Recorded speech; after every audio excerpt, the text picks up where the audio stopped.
I guess every game is dangerous, right? On the road at night, the team is starting to percolate a little bit. What do you see from Purdue right now, Coach? Well, they're a talented offense. Schematically, they do a really good job, challenging a lot of different ways, and they have some really good skill players that you have to account for. So it's a challenge. How big a blow is the decision today? Well, he's a great player. It's I think it's tough for everybody, including Nick. But that's kind of life in sports. You have to go and move on and play with who you have. How's the game in our neck right now? What's his status? Not sure. Not sure what his status was going to be. He's kind of up in the air. And given the way that they can throw the ball, how big a loss would that be if he's not available? That'd be big. Yeah, we're getting thinned out a little bit back there, and we weren't, overly experienced to start with. So, and they are going to throw the ball. That's for sure. Yeah, that thing's going to go in the air. Greg, were you involved in those discussions with Nick Bosa and his family at all? No, I was not.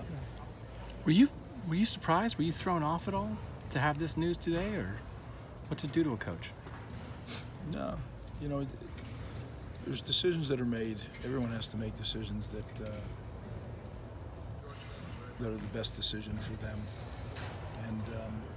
And I don't think that it's anything new. We've seen it happen in the last few years, and it won't be the last time you see it happen. But Nick's I love him. I loved coaching him. Fantastic player, one of the best I've ever coached, and he's gonna heal up. And he's gonna be a great player at the next level. You've been in the NFL. What's kind of your advice to him now as he does make that next step?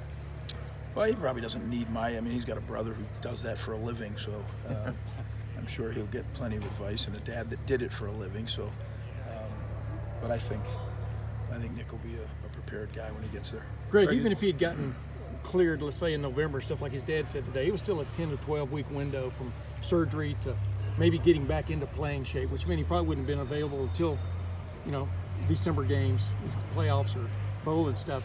How do you think you guys have adjusted to him not being here?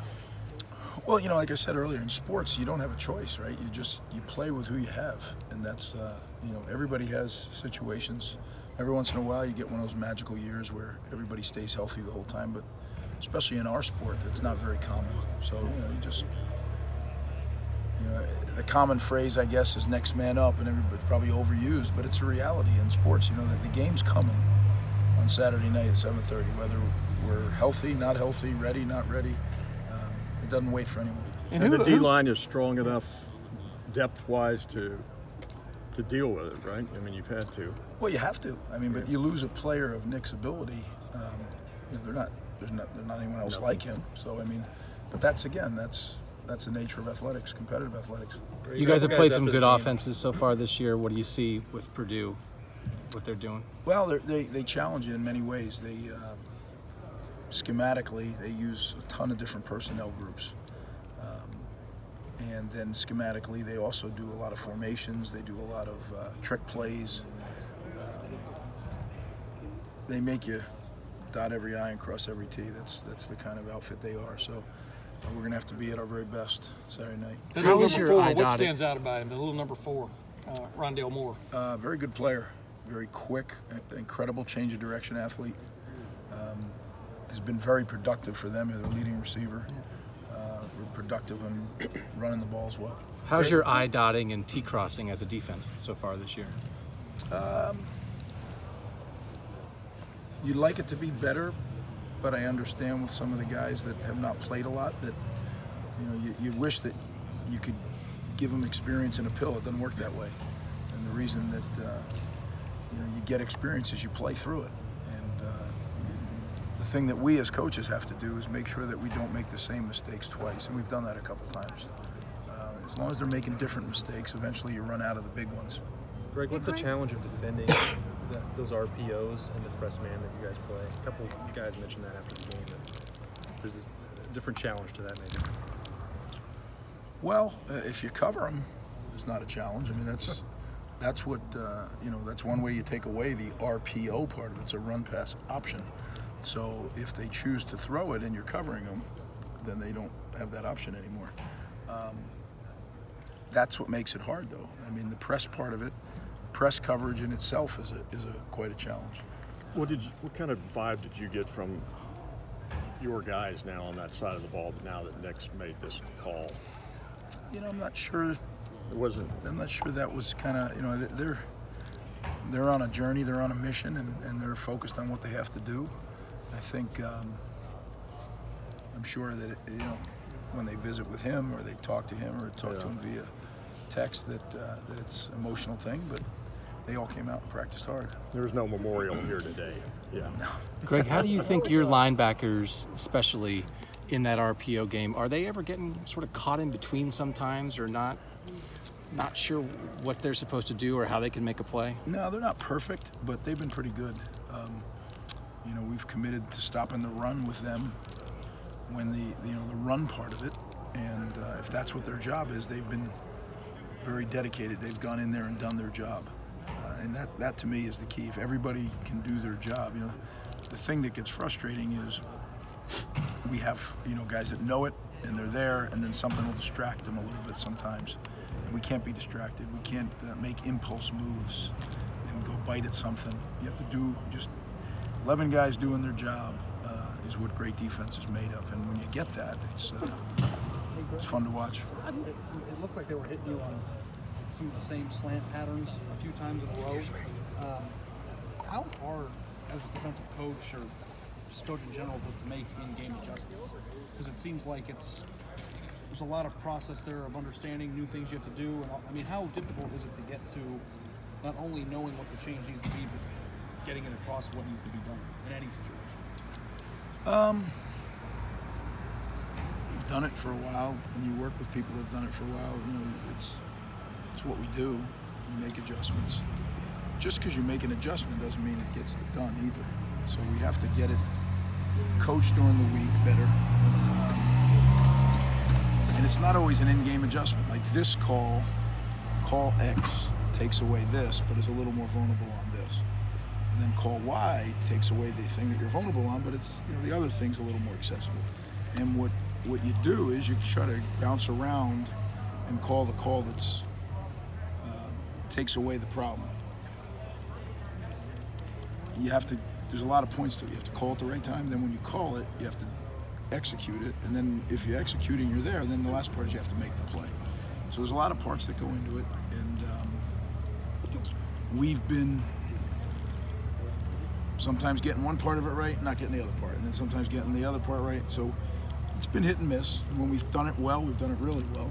And when we haven't, it hasn't looked so good. So, Greg, can the play that Isaiah made, can that be a momentum booster? Are you seeing him turn a little bit of a corner at this point in safety? It can be, yeah. I mean, he's a good player. So hopefully when you make plays like that, it gives you more confidence. And every one of us has been young and inexperienced, and all of a sudden you make a play and it makes you feel like I can do this. Yeah. So yeah, that sure is the hope. Greg, you guys are. Does he stay number one at that spot going into this game? I mean, and how much are you looking at Sean Wade, for example, as time progresses here in that spot? Oh, we're looking at everybody. Yeah. But yeah, he lined up and worked with the ones this week, and again, we evaluate that as we go, as we did during the game.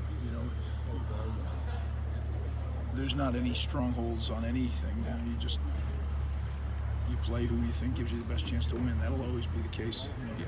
How would you rate Jeff Brom as just a schemer? I mean, like you're talking about, well, you're not really sure what's coming from one play to the next, et cetera, but where does he rate on your scale?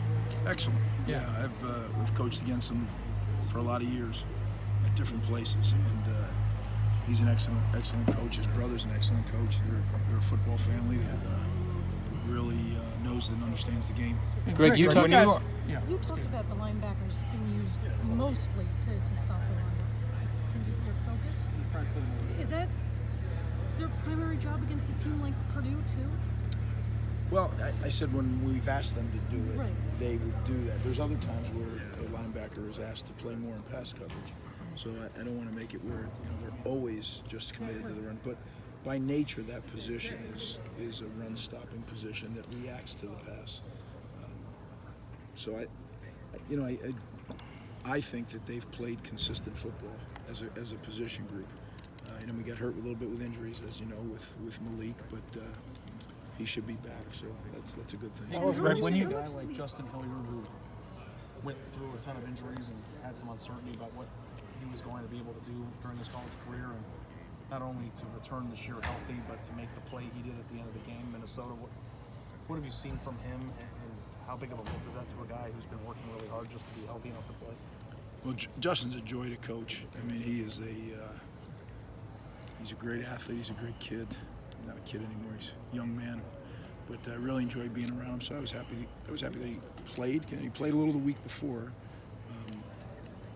and then he obviously by necessity played more this week.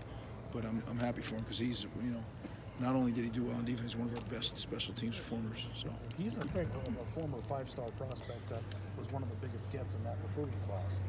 When a guy is injured the way that he was, what is his ceiling? I mean, if he's healthy, is he a potential game changer again? What do you see out of him? Well, he's only been healthy for a year, right? So he's putting a whole year under his belt right now. So hopefully that can remain and continue to grow. And as coaches, at least my belief is practice is everything. When you get the chance to practice, that's where you improve. The most you can play in college football is 15 games. Yet we get to practice 100 times. So the more he gets to do that, the better he's going to get, and I'm excited for him. Greg, Malik and question Jonathan are back. I'm assuming BB's back as well. How much of a lift do you think those guys can do? How do they look? Well, today, they practiced today, and it's always when you get your starters back, it's always a big lift. So hopefully everyone can be healthy come Saturday night. Did you adjust about the linebackers? It seems like linebackers have been playing closer to the line of scrimmage. Is that true? Are they playing closer to the line than the kind of traditional linebackers? One or two. We'll walk the linebacker up in the gap sometimes. There's reasons you do it. You don't just do it haphazardly. So we have done that some, but then other times they're out. Thanks, guys.